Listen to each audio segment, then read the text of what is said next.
Bonjour, voici une nouvelle réflexion sur l'astrologie et la numérologie. L'astrologie, cette météorologie de la destinée qui voudrait nous faire croire que l'orientation profonde de notre vie dépend de la position des astres au moment de notre naissance. C'est bien la raison pour laquelle certains se font dresser un horoscope détaillé. L'astrologie donne lieu à une quantité invraisemblable de supercheries et de bêtises. On risque surtout une dépendance, car on finit par ne rien faire sans consulter son horoscope quotidien. On finit par perdre l'usage normal de la réflexion et la mise en œuvre normale de l'esprit d'initiative. On peut ainsi se plonger dans la peur, l'angoisse, l'indécision. On peut aussi finir par développer un attrait assez fort pour la divination à partir de supports ésotériques et tomber dans le domaine occulte. Le pape François, en 2017, disait « Quand on ne s'agrippe pas à la parole du Seigneur, mais que l'on consulte des horoscopes, des cartes anciennes, on commence à couler. Cela veut dire que la foi n'est pas très forte. » Vérifiez bien si vous ne portez pas sur vous un signe zodiacal, car porter sur soi, bien en évidence, une médaille avec son signe du zodiaque, c'est quand même une façon d'afficher extérieurement qu'on croit à la puissance des astres. C'est à l'opposé de la foi chrétienne, puisqu'il s'agit de croyances païennes. Un vrai chrétien doit éviter de porter ce genre de pendentif. Et comme curé de paroisse, chaque fois que je dois bénir des médailles à la fin d'un baptême, je regarde tout de même s'il ne s'agit pas d'un signe du zodiaque, ce qui arrive de temps en temps. Alors je fais remarquer que ce n'est pas possible, non, vraiment pas possible de bénir un tel signe, et ils expliquent pourquoi. Mais je voudrais élargir la réflexion à un autre aspect de l'astrologie, qui est l'astrologie humaniste, car le débat s'est déplacé aujourd'hui. Bon nombre de personnes, dont des chrétiens, disent consulter un astrologue non pas pour décrypter leur avenir, mais pour mieux se connaître. Et une astrologue expliquera, par exemple, aux visiteurs que Saturne en Sagittaire met en évidence des qualités de développement spirituel, philosophique et moral, et cette configuration se trouve souvent chez des personnes attirées par la religion. Ou encore, je cite Alain de Chivray, président honoraire de la Fédération des astrologues francophones, « Le thème astral ne dit pas comment le natif va se comporter, mais ce qu'il y a derrière son comportement, ainsi que ses prédispositions, ses aptitudes. » De nombreux astrologues se forment même en psychologie, se réclamant de la psychoastrologie, forgée par le franco-américain Dan Rudyard, mort en 1985. C'est à ce courant que se rattache par exemple Christine Haas, chroniqueuse sur RTL. Comme d'autres psychoastrologues, cette diplômée en psychologie clinique se défend de faire des prédictions qui enferment, dit-elle, et préfère dire qu'elle énonce, je cite, des prévisions qui laissent beaucoup de souplesse, ne serait-ce que parce qu'elles donnent toujours plusieurs interprétations. Habitué à entendre en confession de nombreux fidèles, le père Xavier Lefebvre, curé de la paroisse parisienne Saint-Louis d'Antin, dans un article de la Croix paru en janvier 2017, se montrait très ferme qu'il s'agisse de psychoastrologie, n'ôte rien à la question de fond, qui est de faire totalement confiance à Dieu pour la gouvernance de sa vie, y compris dans les épreuves. Consulter un astrologue par téléphone, par internet ou face à face va contre l'espérance chrétienne. Parfois, les gens se sentent liés car une habitude s'est créée et cela provoque une inquiétude.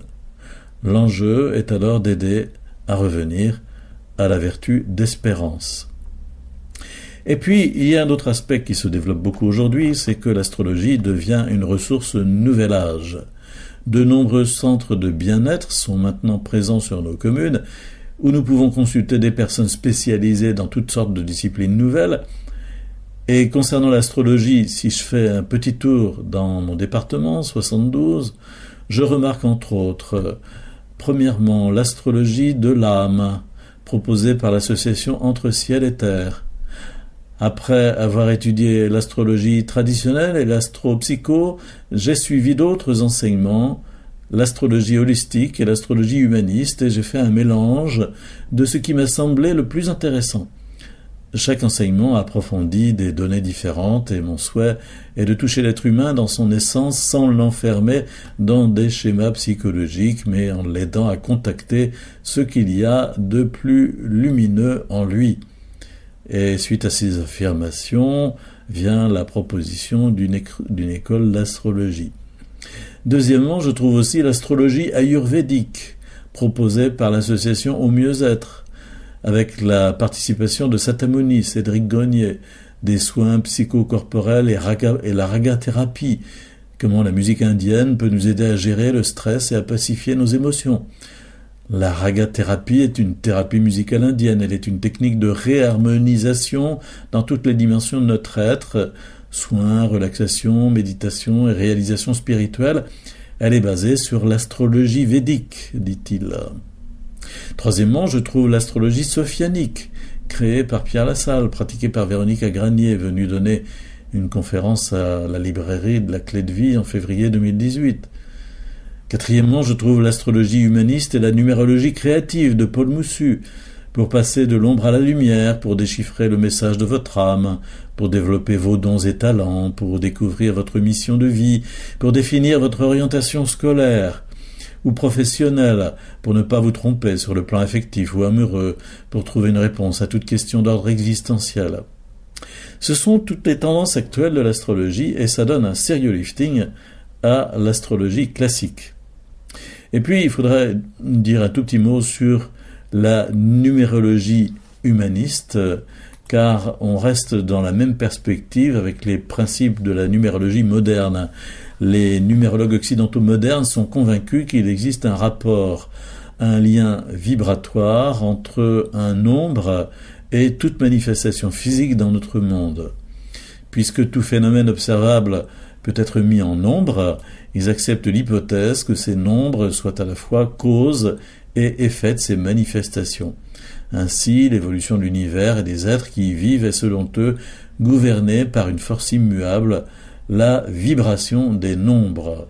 Alors je n'explique pas plus profondément, mais par exemple François Notaire, N-O-T-E-R, qui est l'inventeur de la méthodologie de la numérologie humaniste, dit que les nombres proposent, invitent et suggèrent des pistes de réflexion à la personne selon son thème, à partir de la date de naissance, des noms et des prénoms et du rang de l'arrivée dans la famille. Il peut calculer 120 combinaisons qui traceront une piste. Avec ça, vous pouvez repartir pour un certain temps. L'inventeur de cette technique s'intéresse aussi à d'autres aspects de l'être humain qui, de proche en proche, nous emmène vers des horizons éloignés de la numérologie. Ainsi est-il spécialiste en psycho-énergétique, approche proposant des pistes concernant la relation corps-esprit, où en est le sujet de sa relation à son propre corps. Et puis on s'aperçoit que ce monsieur anime avec sa femme le site du Tantra de l'amour, qui propose des journées de coaching en résidentiel avec mise en situation corporelle et relationnelle, ainsi qu'une approche de rituel tantrique, introduction à la sensualité et à la sexualité sacrée, site tantrique qui réfère également aux activités numérologie humaniste de Monsieur Notaire. Alors de fil en aiguille, n'est-ce pas? Quel voyage, quel voyage. Il faut bien se poser la question, qu'est-ce que la foi chrétienne dit par rapport à l'astrologie? On peut faire un peu d'histoire. Si l'Ancien Testament conserve quelques traces des pratiques divinatoires très répandues dans l'Orient antique, la foi biblique les condamne très tôt sans appel au nom même du monothéisme. Dans l'astrologie divinatoire, le soleil ou la lune étaient considérés comme des divinités, alors que la révélation biblique démythologise la nature pour professer la foi en un Dieu unique, créateur. La Bible affirme aussi la liberté de l'homme. S'il n'y a pas de liberté, il n'y a pas de prophétisme non plus. Tout le message des prophètes bibliques est un appel à la conversion et un rappel constant qu'un autre avenir est possible. Citant la tradition biblique, le Deutéronome, chapitre 18, et le prophète Jérémie, chapitre 29, le catéchisme de l'Église catholique condamne ainsi la consultation des horoscopes et l'astrologie, parce qu'elle recèle une volonté de puissance sur le temps, sur l'histoire et finalement sur les hommes, en même temps qu'un désir de se concilier les puissances cachées. Les pères de l'Église ont dû à leur tour réfuter l'astrologie pour sauvegarder la liberté de Dieu et celle de l'homme. Il leur fallait réfuter l'idée païenne d'un fatum, d'un destin en latin, qui serait écrit quelque part et auquel l'homme serait soumis. Au Moyen-Âge, même si certains grands astrologues étaient des hommes d'église, l'astrologie se voyait toujours reprocher d'entretenir une conception déterministe du destin et un désir idolâtrique de maîtriser l'avenir. Thomas d'Aquin ne condamnait pas l'idée que les astres puissent avoir une influence sur le comportement humain, mais pour lui c'était une abomination devant l'Éternel d'accorder de l'importance à cette éventuelle influence. Loin de nous laisser impressionner par la fatalité que propagent les astrologues, libérons-nous, disait-il, et diminuons les astres, qu'ils nous éclairent et nous aident, mais sans toucher à notre pleine responsabilité et liberté. Imprégnés de cette longue tradition, les chrétiens se gardent généralement de lire les rubriques astrologiques. Et dans le groupe Bayard, par exemple, aucune revue ne propose d'horoscope. L'attitude chrétienne juste consiste à s'en remettre avec confiance entre les mains de la Providence pour ce qui concerne le futur et à abandonner toute curiosité malsaine à ce propos, poursuit le catéchisme de l'Église catholique. Dans le livret électronique sur la divination, vous pourrez trouver d'autres ressources, notamment des témoignages. Corinne Evanès qui dit « J'ai failli devenir un gourou » et qui parle de son addiction astrologique, ou encore quelques paragraphes du père Francisco Bamonte qui parle de l'astrologie dans un livre « Astrologie, magie, comment s'en sortir », ou encore Monseigneur Alphonse Georget qui fut archevêque d'Alger et qui parle des horoscopes, ou encore cette personne qui dit « Tu es malheureux parce que tu ne voulais pas venir sur Terre ». Une de mes amies m'a fait mon thème astral, elle m'a dit des choses qui paraissaient vraies. Puis cette phrase terrible « Tu es malheureux parce que tu ne voulais pas venir sur Terre. Tu es là mais tu ne voulais pas exister ». Ces mots m'ont enfermé dans un schéma de mort. Je n'avais plus ni futur ni avenir. J'ai perdu le sommeil, mes repères. Je vacillais intérieurement. Puis vous pourrez lire la suite. Mais ça nous montre bien l'aspect toxique de l'astrologie. Voilà, nous poursuivrons notre réflexion dans la prochaine vidéo sur la question de la voyance et de la cartomancie. À bientôt.